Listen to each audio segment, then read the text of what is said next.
nakita daw siyang babae sa hallway, kaya na-agitate siya. Kaya mas mabuti sa bahay niya na siya pagpahingahin para malis ang stress niya. Alam namin na nabuntis ka. Ipinaampo namin ang bata sa isang kamag-anak sa Palawan. Kaya kailangan, pumunta na tayo ng Palawan. Sige po, hindi ko alam na ayaw niyang saktan, pati pamilya niya. Si Lolo mismo yung tinangka niyang patayin. Sana makulong na yung babae niya. Bakit lagi kami mga suspicious people na bumibisita rito? Bakit ayaw mo kami ipakausap sa pamilya natin? Maraming sasabihin ko din sa'yo, pero sa ngayon, hindi pa muna dapat. Mommy, Daddy, si Mr. Monteclaro, siya ang daddy ko sa panaginip. Si Mami! Liga na dali! Malalaman na natin kung sino ang totoong amo. I'm sure she's somewhere here. Ay, si Mami Maggie! Ay, madali po! Ayun na, dali! Mami Maggie? Sa wakas nakita na rin po namin kayo. Akala po namin hindi na namin kayo makikita eh.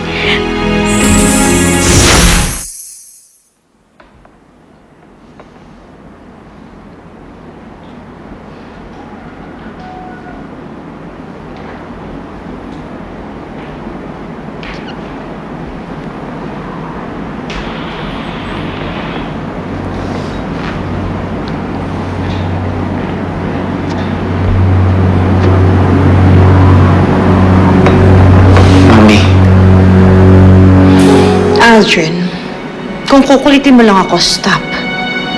May I remind you na sinaway mo ako kanina. And as punishment, bawal ka magtanong. Kuya, Mommy's right. Kaya pwede ba stop it? Baka hindi na lang tayo mag-enjoy na malayo tayo dun sa mga anak rin namin ngayon. Carla, hindi yun eh.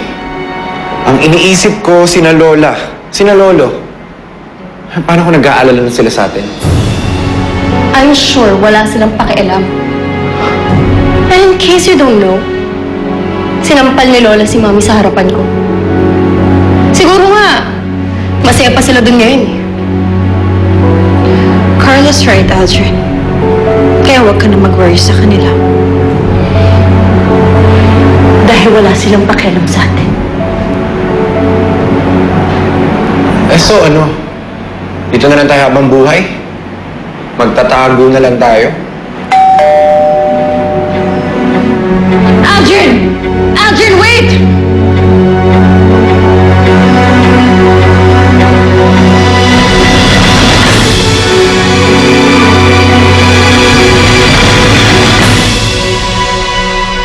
Ang saya-saya ko po. Buhay na buhay kayo.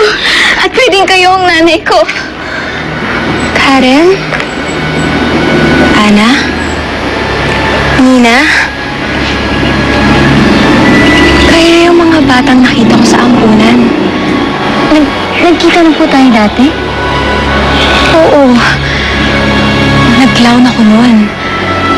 Ako si Alice. Alice Payaso. Ako si Alice Payaso! Ako po si Karen. Ako po si Nina. Siya naman po si Ana. Matamis yan. Kaya lagi mong matatandaan na matamis ang buhay. Kaya lagi kang ngiti. Kung hindi po pala kayo nakakalaunan, edi sana matagal na po namin kayo nakilala, Mami Maggie.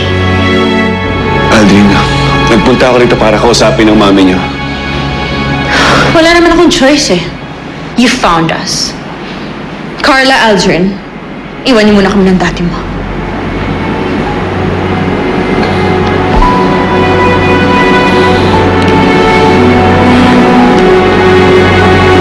Ano, Abel? Ipapakulong muna ako. Kakampi ka kina auntie. Yes, Ruth. Dahil mali naman yung ginagawa mo eh. So please, sumuko ka na. Kausapin mo si auntie, magmakaawa ka sa kanya para tanggapin ka nila ulit. No, Ben. Sila ang dapat mag-apologize sa akin. Dahil ako, I am the victim here. Pinagtangkaan mo yung buhay ni Uncle. Pasalamat ka nga nasa iyo yung mga bata eh. Kasi kung wala, malamang matagal ka nang pinahuli nila eh. Please, Ruth, suko ka na naman. Better kausapin mo si auntie. Huwag makaawa ka. I'm sure sa sobrang bait ni auntie, patatawarin ka nun eh. Hindi. Hindi. Pareho lang sila ni Uncle, mga walang puso. Tatanggalan lang nila ako ng mana. I lost everything. Lahat ng pinaghirapan ko. Pera. Ha? Pera na naman? Ito na ka ba yung isipin kundi pera? Masira yung pamilya natin dahil sa pera na yan eh.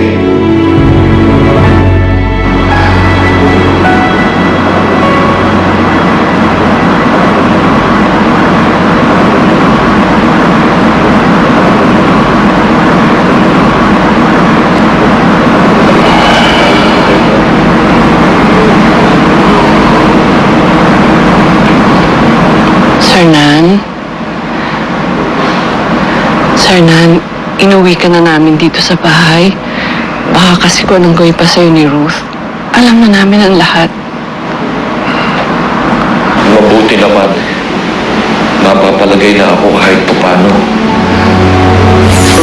Kaya ang masabi ko kay Carmela na buhay ang anak namin. Sir Nan?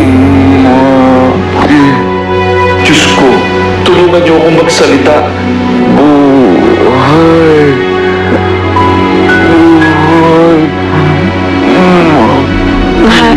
Si Maggie, buhay?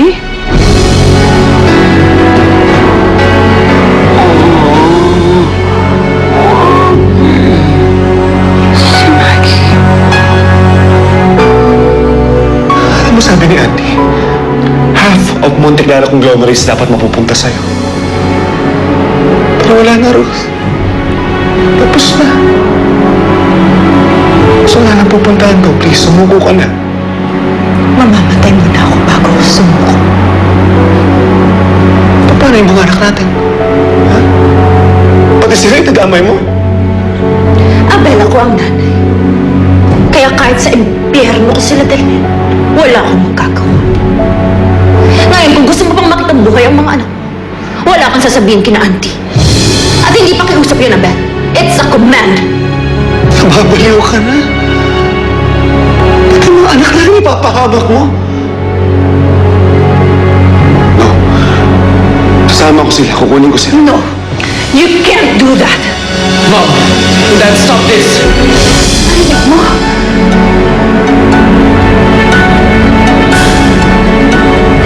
Narinig yung lahat?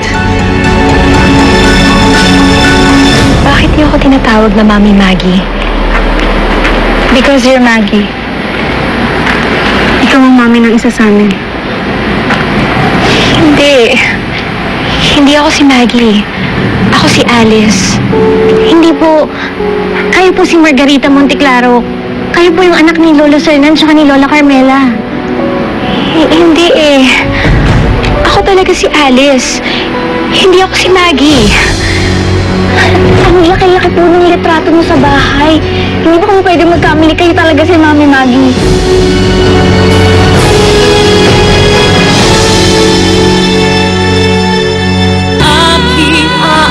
No! Yung huli lang yung narinig ko.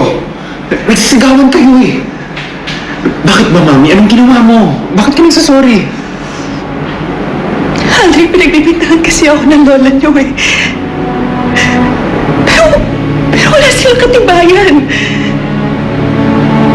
Dad, anong kasalanan ni Mami? Bakit siya pinagbibintangan? Ha? Sige, Abel. Go ahead. Siraan mo ako sa mga anak natin. Tsaka ako na napapaliwanag pag-uwi natin. Sige na, halika na. No, Dad. Kay Mami ako sasama. Carla, Dahil mas gusto kong sumama kay Mami kaysa sa'yo. O dun sa mga anak Karenina na yun, kahit ako babalik na Lola. Andre.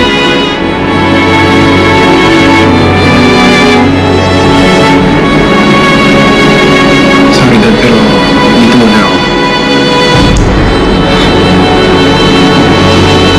Dad, not because gusto ko, pero kailangan nila ako eh.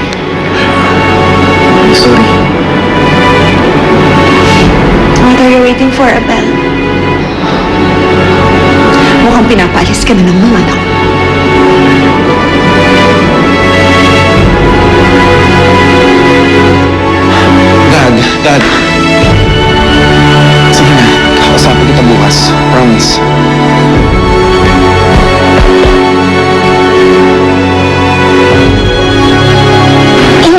pwedeng magkamali. Kamukhang-kamukha niyo po si Mami Maggie. Kahit sa ang anggulo po, kuhang-kuha niyo po. Don't you remember anything? Hindi mo ba naaalala yung mukha niyo na lolo't lola? Yung parents mo? Nakatira ako dito kasama ko yung mga magulang ko. Sina Zenny at Danny. Hindi ako Monte Claro. Hindi ako yung mommy na hinahanap niyo. I'm so sorry kung na-disappoint ko kayo. Ay, hindi. May picture po ako. Ipapakita ko po sa inyo. Naku, maalala niyo po lahat. Alice, Nay, pumasok ka na. Ayusin mo na mga gamit mo. Alis na tayo mamaya. sige.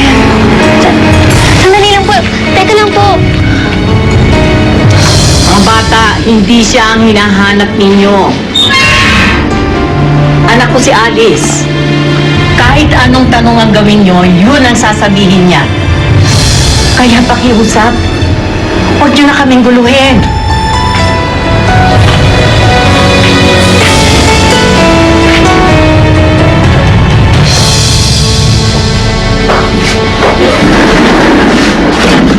Pero Nay, gusto ko po makausap yung 3 dalagitang yun.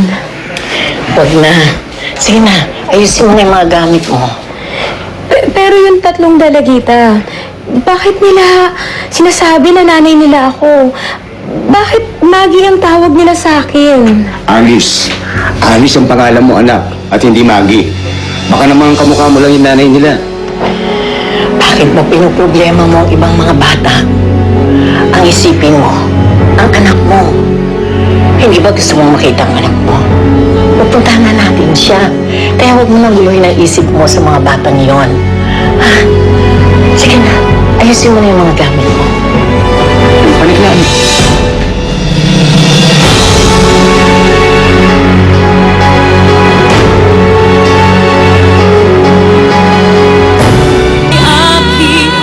Alam niya ni Abel kung nasan ako. Pero okay lang. Dahil hanggat hawak ko ang mga bata, hindi nila ako magkakalaw. Hanggang kailan? Alam mo, Ruth, pag nalaman ng mga anak mo yung mga kalokohan mo, iiwan ka rin ng mga yon. Dapat binigay mo na sa asawa mo yung mga bata tapos tumakas ka na. No! Sila ang dahilan kaya hindi ako mapahuli ni na auntie. And eventually, ang mga bata rin yung gagamitin ko para makuha kong kayamanan ng mga Monte Claro. Alam mo, Ruth, walang kwenta yung mga anak mo. Sa alas na nakita ko. Pumunta ako ng ospital kanina para tapusin sana yung trabaho ko sa uncle mo. Pagdating ko doon, iba na datnan ko. Ano ibig sabihin? Nakita ko ang pinsan mo, si Maggie Monteclaro. Sayang. Akala ko pa naman kasama na natin uuwi si Mami Maggie. Hindi sana magiging masaya na si Lolo. Ang buti na lang hindi ko sinabi kay Daddy yung tungkol sa paghabol natin kay Alice. Kamukha niya pala si Mami Maggie. Sa tingin niyo hindi ba talaga siya si Mami Maggie? Kasi nung nakita ko siya, nung niyakap ko siya, pakiramdam ko siya talaga si Mami Maggie. Eh, hindi naman niya maalala si na Lolo at Lola eh. Baka talagang hindi siya yun. Kamukhang kamukha lang. Sayang. Akala ko pa na makikita na natin yung nanay natin.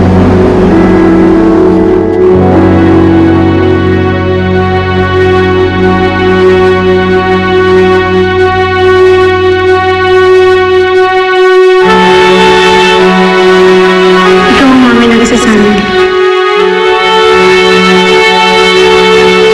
Bakit ganito ang nararamdaman ko? Bakit parang naniniwala ako sa kanila?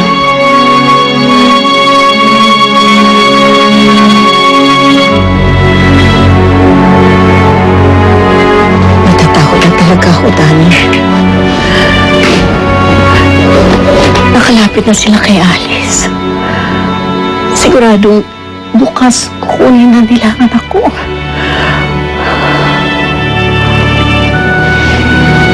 Hindi mangyayari yan, Shelly.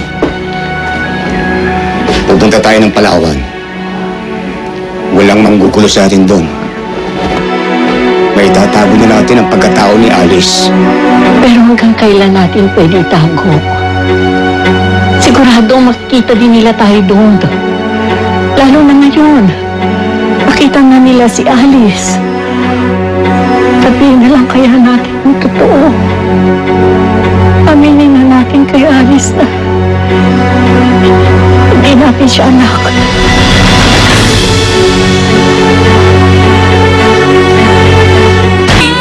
Si Maggie? Nakita mong buhay si Maggie? Oo! Nakita ko, kausap niya yung nurse kanina. This is great. Dahil kapag nakuha ko si Maggie, madali ko na mautos sina auntie at uncle. At ibibigay nila lahat ng gusto ko. Lahat ng gusto ko.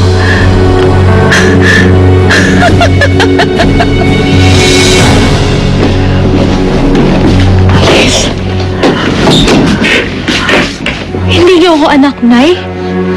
Alice, Kung hindi niyo ako anak, Nay, sino ako? Hindi kayo makasagot! Hindi ako si Alice! Sino ako?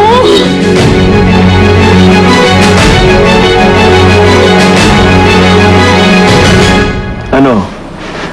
Kunin ko na ba yung pinsan mo? Of course. Dahil kapag may lumabas na oportunidad, we have to grab it. Ganon magpalago ng negosyo. At ganon ang ginagawa ng palaking panalo. Ang gagawin ko pag nahanap ko siya? Iharap mo siya sa akin, Peter. At siya ang gagawin kong huling baraha laban kina Auntie. This is so ironic. Dati tinatago ko siya. Pinipili ko na huwag siya makita. Dahil kapag nakita siya, nawawalan lahat sa akin. Pero sa bandang huli, siya rin pala magiging daan para makuha pa ang lahat ng yaman ng mga muti. namatay ang anak namin sa aksidente. Kahit bangkay niya hindi namin nakita. Alice ang pangalan ng anak namin. Kaya ba binigay niyo sa akin yung pangalan na yun para maangkin niyo ako na anak niyo? Dahil ang sakit-sakit na wala ng anak. Nung nagising ka at wala kang naalala, iisip namin ni Dan na iyon ang mabuting gawin para magkaroon kami ulit ng anak. Oo. Hindi ko sarili ang ginawa namin. Pero Alice, ginawa namin yun dahil nag-aalala kami sa iyo. Walang dumating para kunin ka. Wala akong memorya. Wala ako sa pagkatao mo. Nagsinungaling kayo sa akin. Kaya gulo ako. Sa nakaraan ko kasi hindi naman pala ako si Alice.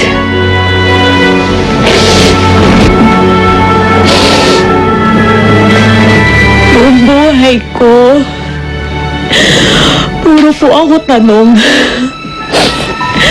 kung bakit hindi ko maalala yung alaala ko.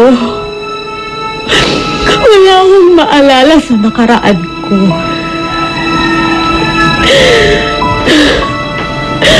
Pakiramdam ko nangalutang ako. Wala akong laman. Kasi hindi ko pala kilala kung sino ako. Alice, Kahit nagsinungaling kayo, hindi ko alam ang katotohanan.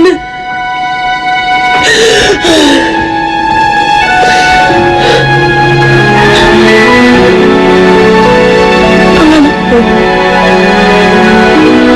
totoo bang nasa tanawan siya?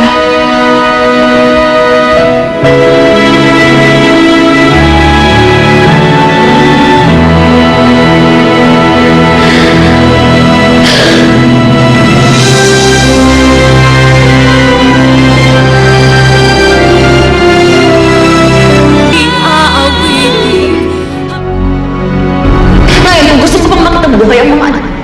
Wala kang sasabihin kina Auntie. Kay Mami ako sasama. Dahil mas gusto kong sumama kay Mami kaysa sa'yo. sorry Dad, pero dito muna ako. Hernan! Auntie, Abel, nakausap ko si Hernan. nagsasalita na si Uncle? Oo, pero medyo hirap siya. But that's not the point. Ang importante, ang sabi sa akin ni Hernan, nakita daw niya si Maggie sa hospital. Si Maggie? Oo. Medyo malabo kung paano nangyari yun.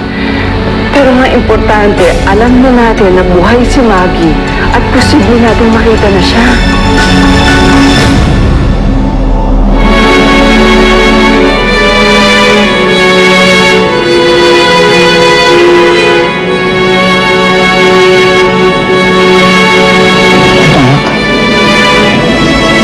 Sana mapatawad mo kami sa ginawa namin.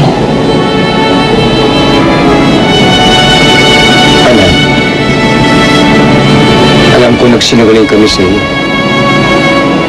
Pero sana, walang magalit. Nagawa lang namin yun dahil sa pangungulila. Gusto lang namin magkaroon ulit ng anak. 15 taon, Nay. 15 taon niyo ako niloko. Gusto ko munang mag-isip mag-isa. Nasanay po kasi ako lagi yung dinidiktahan. Gusto ko munang pakinggan yung sarili ko. Gusto ko malaman ang katotohanan.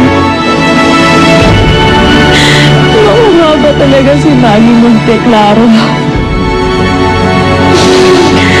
Anak ko sina Ana, Haren at Tina.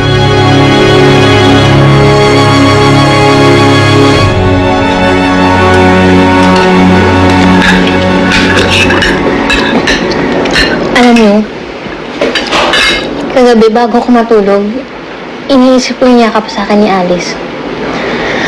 Alam niyo yung pakaramdam na nakayakap mo yung nanay mo? Correct. Ganyan din yung nararamdaman ko eh. That's crazy. Hindi naman siya si Mami Maggie eh. I'm sure exaggerated reactions lang mga sinasabi niyo. Palibasa kasi, hindi mo kami naiintindihan. Pero wala ka namang ginawa. Masyado kang ma-pry, tapos tumingin ka lang sa kanya. Dahil hindi naman talaga siya mami ko. Mami ko.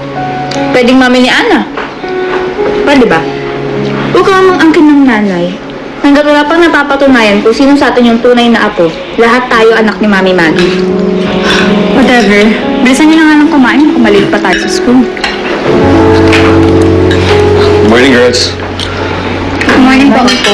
Dad, saan ka pupunta? Punta ako sa ospital. Sabi kasi ni Auntie, nakita daw ni Uncle si Maggie doon. Sa ospital? Si Mami Maggie? Oo, sana nga bumalik siya para madala ko na siya dito eh. Oh my gulay! Siya nga si Mami Maggie? Sabi ko na nga, Ben, lakas ang pakiramdam ko, siya talaga yun eh. Pero di ba Karen tinanggi niya? Teka, anong pinag-uusapan niya? Nakita din po namin kahapon si Mami Maggie. Sinundan po namin siya at alam po namin kung saan siya nakatira.